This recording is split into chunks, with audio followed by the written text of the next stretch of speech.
with coverage you can count on. This is the Erie News NOWCAST. Good Wednesday morning. I'm Mark Soliday. We're checking some of the stories we're following here at Erie News Now, and we're learning new details this morning about some of the victims as well as the suspect in that mass shooting that took 10 lives at a Boulder, Colorado grocery store back on Monday. A 21-year-old suspected shooter now facing 10 counts of first-degree murder. The victims in the deadly shooting from back on Monday ranging in age from 20 to 65. The list of dead includes a 51-year-old Boulder police officer, Eric Talley. He's a father of 7, the youngest victim, an employee of the King Superstore where it all happened. The suspect, Ahmad Alyssa, lives in a suburb of Denver, Colorado, and authorities say he's actually lived here in the States for most of his life. His sister reportedly told authorities that she saw her brother playing with a machine gun days before that grocery store shooting. Authorities do say they believe that he was the only one involved in the attack. Still no word on a possible motive. Investigators say the suspect actually purchased that assault weapon used in the attack just 6 days prior. The mass shooting comes about a week after 8 people were gunned down in Georgia. President Biden now calling on Congress to enact new laws regulating assault weapons.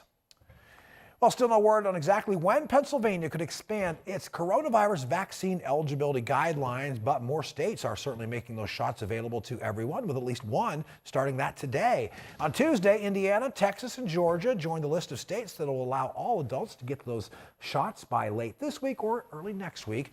Utah, meantime, they are opening up the vaccine to all adults starting today. Indiana plans to lift its statewide mask mandate and all the rest of its COVID-19 business restrictions in 2 weeks.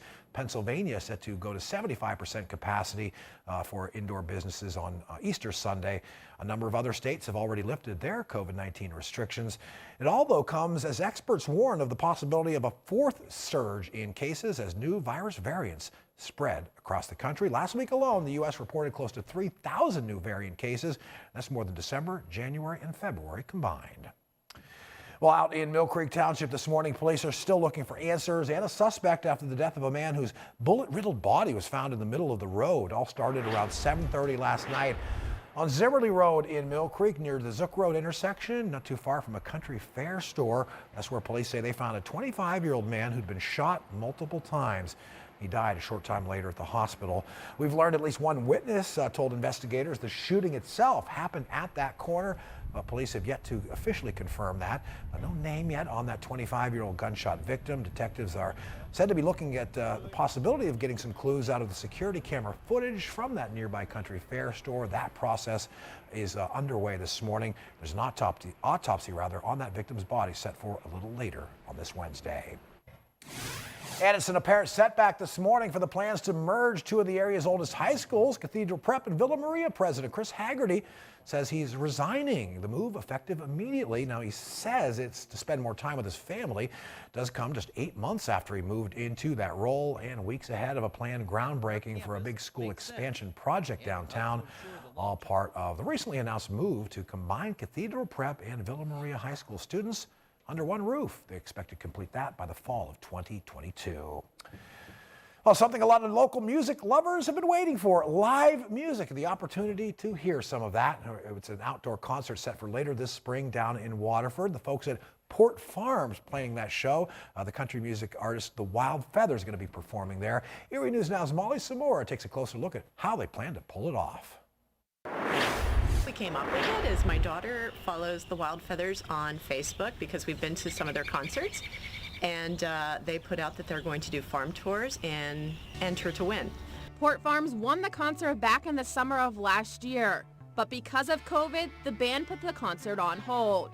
The Nashville-based group called the Wild Feathers will perform at Port Farms on May 15th. In order to make sure you get to enjoy the concert, you can purchase tickets online now at portfarms.com. To encourage everybody to buy early. There will be some tickets available at the door if they are not sold out.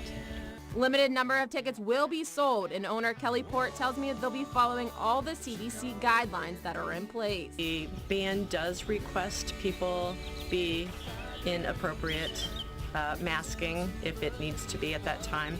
So they are very serious about following the rules of the CDC. Port tells me this concert is the start to what they hope will be many more to come. We're over the moon that we can have an outside concert here on our farm. It's something we've been working towards for quite some time. We just want to start having more festivals and open it up into summertime as opposed to just the fall at Port Farms. Molly Samora, Erie News Now. Well, we're still well over a month away from the Erie Seawolves home opener down at UPMC Park, but baseball fans don't have to wait quite that long to hear the crack of a bat downtown. A number of high school teams are going to get a chance to play there this spring. That happens in most years, but the Seawolves are kind of ramping it up here in 2021. They've just announced their plans to host a series of high school baseball teams from all around the region. They've got 20 dates worth of games kicking off on April 6th. And of course, fans headed down to the ballpark will have to comply with those public health guidelines like face mask wearing. There is a list of all those high school games headed to UPMC Park, the start times as well. You can find it all at erienewsnow.com. As far as the Seawolves go, their pandemic delayed home opener is set for May 11th. Oh, it's warm enough to get out there and play some baseball, but we're also dealing with a little wet weather in spots, David. Yeah, it's feeling pretty good out there, and we have been managing a little bit of sunshine out there this morning. And right now, as we check out the peninsula, we've got some more of those clouds sliding in overhead, 59 degrees. So really feels pretty good out there. Very refreshing overall. We are watching a little shower that's actually trying to creep on into the area.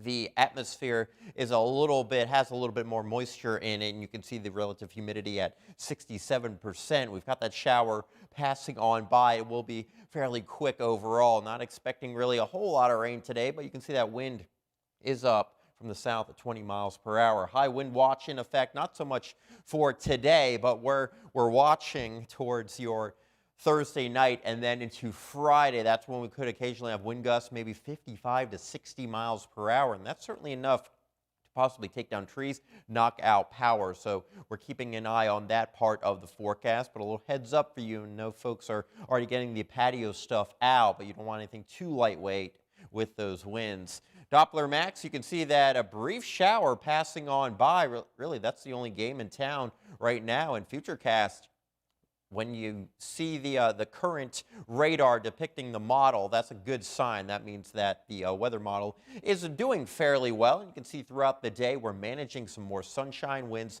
pretty breezy from the south, and so that will continue to allow those temperatures to stay on up. We're getting into the evening hours, and we are looking at that chance for maybe an isolated shower as we go through part of the evening and into the early overnight hours. A shower, even a rumble of thunder, can't be totally ruled out. On Thursday we go. We're starting off nice and quiet, a little bit of sunshine out there. High clouds start to move on in, and eventually we'll get into the wet weather. And you can see that we may have some decent soakings out there closer to the lakeshore. It's been an incredibly dry month, likely to be a top 10 driest if we can't squeeze out a whole lot of rain. But we are looking a little wet to start off your Friday, and the winds will also be up as well. Temperatures right now in the upper 50s, middle 50s towards Meadville and into Titusville. We had some good soaking rain this morning for areas east of 79. Temperatures down just a little bit, but not too bad, lower in middle 50s overall. Your zone outlook for today, temperatures will be warming their way up close to 70 degrees with more of that sunshine. Upper 60s elsewhere. Just a stray shower for this afternoon. A decent looking day overall. Actually a very, very nice looking day, I should say, with temperatures in the upper 60s. Across parts of Crawford and Warren County, maybe just a degree or two cooler, but 66 degrees, well above normal for this time of year. We should actually be in the middle 40s. At least our normal should be in the middle 40s. As we look ahead over the next few days, we'll discuss cool down in just a moment. Yeah, stick around, David. We'll get to that 7-day momentarily. He's out of the doghouse. We're talking about President Biden's German Shepherd dog named Major. That animal spotted back in D.C., inside the White House on Tuesday. Still not exactly clear when that rescue pooch made its way back into the executive mansion.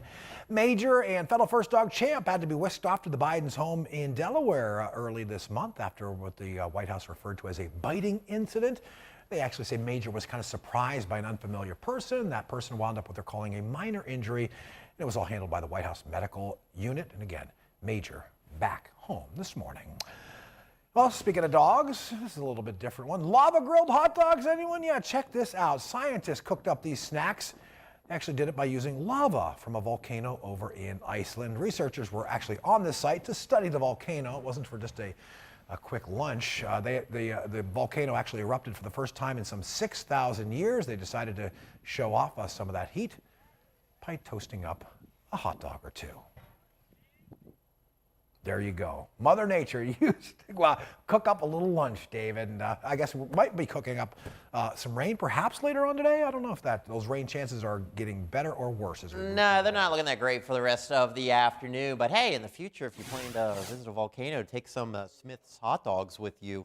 I swear, in the northern latitudes as you get closer to the Arctic, they do a lot of wild stuff, and they seem just completely fearless about it. As we look ahead, we've got 70 degrees for Wednesday into Thursday, possibly a shower late in the afternoon, but a much better chance for rain as we get into your Thursday night. Winds are up. This is really our prime time right in between Thursday and Friday for some very active weather. Temperatures will be heading on down. Winds subside a little bit more as we head into the weekend. Sunday, Palm Sunday, we will have a few showers out there, but still not looking too bad. Yeah, I know it is much cooler, but this is where we typically should be. Obviously, it could be a lot colder, and we could be dealing with snow, and our snow season, it continues for actually a couple more months, and we'll see how much we can possibly add to that 60-inch total for the season. But in the 7-day, I don't think we're going to add anything at all. Sounds good. David will be back for our next 30 minutes of news. That comes your way at noon on WSCE alongside Amanda Post. And, of course, we'll be back on the air 5 a.m. tomorrow morning for Erie News Now Sunrise. See you then.